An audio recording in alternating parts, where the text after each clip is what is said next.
lovelies! Thank you for tuning in. This is our part 2 of our talk, Road to Financial Freedom. If you missed my first part, it's all about mindset. Today, we're going to talk about 10 practical ways towards our financial freedom. Isn't that exciting? Are you excited? First up is to have a written goal. If it's not written, it's not a goal. It's a mere wish. So it's important to sit down and then think about what you want to achieve in the first 10 years and the first 5 years as a family. So you can write down your income and then your expenses and then your dreams and goals as a family. This is so exciting because your significant others will be involved. Your kids are involved as well if you do have kids. And also in here, you can also write your yearly, monthly, or weekly budget. This is a road map. This is our GPS towards our financial destination. So imagine you're driving without a specific destination. Like you'll just, okay, I'll drive down and then I'll go to the first store that I'll find. That's crazy. That's scary, right? Without a plan. So same with our financial goal. So I'll show you this one. This has been our notebook, small notebook. We have started since I think late 2017, 2018. It is so exciting because after the end of the year, we can always go through and then check whether that goal was like achieved or X, if like, nah, we're not really doing well with this one. And I bet you we're getting better through the years. And then lately I purchased this one at Dollarama. Doesn't need to be expensive, so that this one I'll get lost of this quite easily. But if you are also like Excel type spreadsheet, by all means go ahead. But for me, I'm not that really techy person, so also pass this on to my children someday and they'll get inspired that my parents were planning when we were just kids, right? Yeah. Okay. Number 2 is to have a fully funded emergency fund. I talk about this a lot, how we've saved our emergency fund during the time of pandemic. I'll put the link below if you're interested. What is an emergency fund? As the name implies, this is a fund for emergency, because no matter how careful we are with our health, emergency could happen. So we can just pull that fund out from a different bank account so that it will be out of our way, right?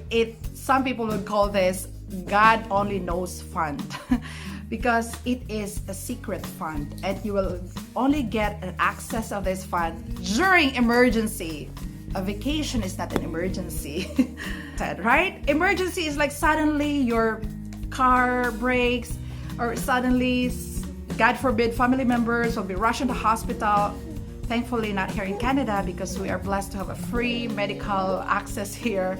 But like in the Philippines. So how much you're going to save in your emergency fund? Well, it's really up to you, but by standard, it is 3 to 6 months worth of your expenses. So you're gonna place that emergency fund in a high yield savings account so that it will continue to grow. And it is important not to invest that fund, because if in case you need that money during the market crash, so it is not a good idea to pull that out from your investment, right? So make that fund as liquid as possible that you can access to it anytime. Number 3 is to start investing. Yes, I said that, and it took me a while to really jumping on investing because I was so scared. But after like I think a year of research, listening to podcasts and my YouTube community, I finally decided to, because investing is not really as complicated as we think. If you need a financial advisor, by all means go and seek help. Personally, I just did it like listening to podcasts, YouTube community, and books. I've read lots of books already about finances. But I am not an expert still. I just want practical ways of doing things, DIYing things. And first up, if you decide to invest, start it right now, because we could lose that compounding interest of more money. Go to your bank, because I believe a lot of people are not really comfortable of using online brokerage. For myself, we use online brokerage. In Canada, there's Questrade, there's Wealthsimple. If you're in the US, there's Robinhood and Webull, I think. Just do your own diligence, search online brokerage in the Philippines, in India, wherever are you right now. Or if you're not comfortable, go to your bank and tell them, I want to start a direct investing because I want to do it myself. Because one of the worst things that could happen in your financial journey is when you entrust your investment to other people.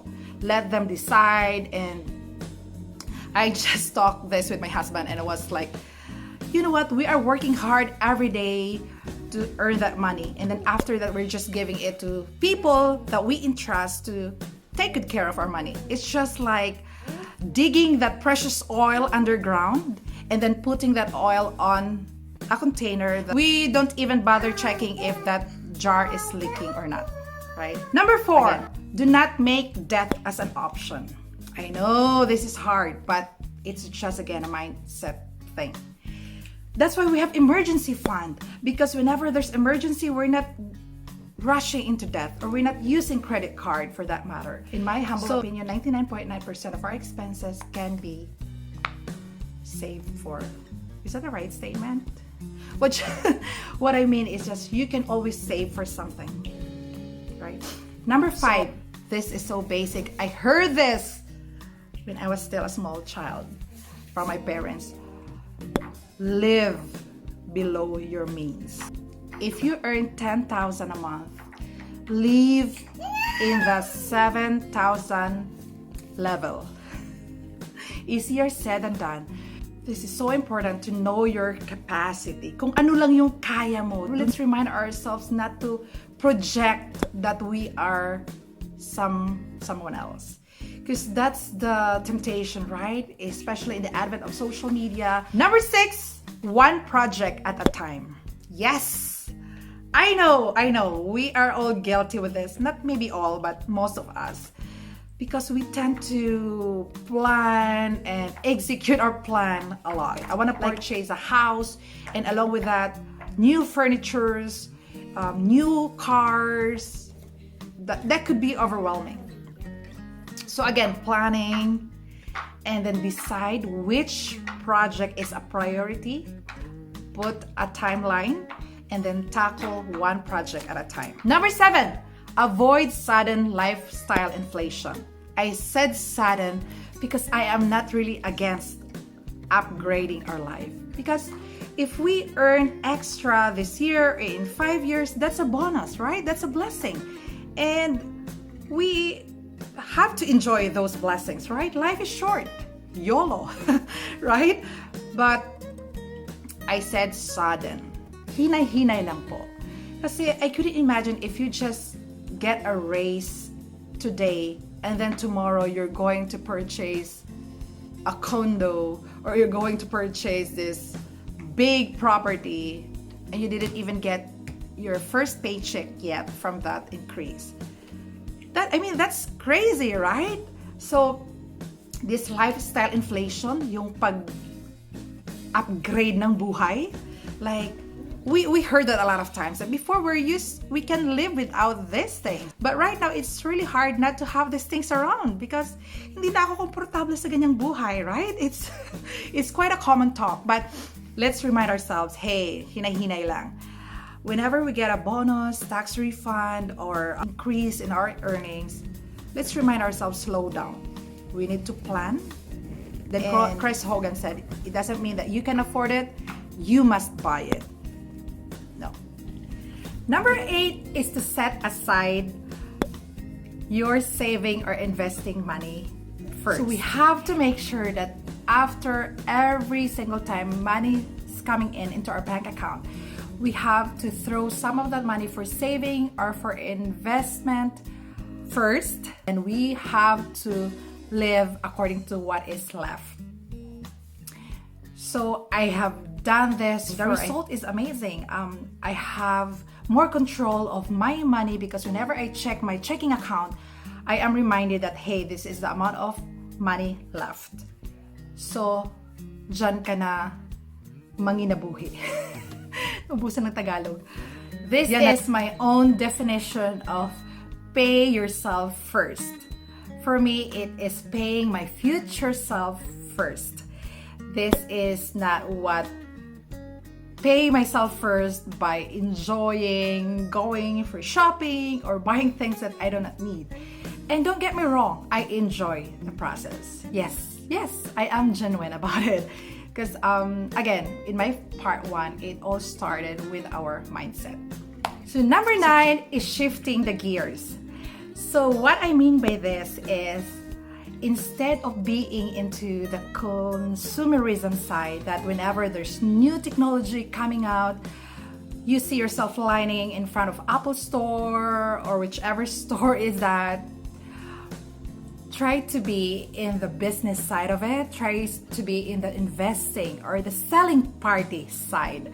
So that whenever you see people lining up in front of Apple Store, you can smile and say, I own a few stocks of Apple and hey, come on, buy some stocks. Number 10 is consider options. I always believe that there's always an option for everything, especially when it comes to spending. My father is my great example. I know that he can afford traveling by plane. This is in the Philippines. So sorry if you can't relate to this. But he would rather take the boat or land trip that will take him quite a while to reach his destination than fly by plane, because for him it's expensive. So an option like, instead of buying new cars, maybe we can use and pay in cash for used but still safe cars. Instead of going to a vacation that is a little bit expensive, we can actually have fun by doing a staycation, staying in a hotel 3 hours drive from home. And this is also a reminder that fun doesn't really mean spending, because we can have fun without spending that much. Well, that's it for today. Thank you so much for joining me. Feel free to comment down below which among these 10 steps makes sense to you, which one is like doable for you. I'd like to hear or read your comments. As always, stay happy, stay safe and healthy.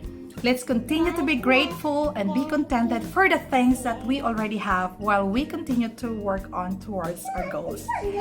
Until my next video, bye!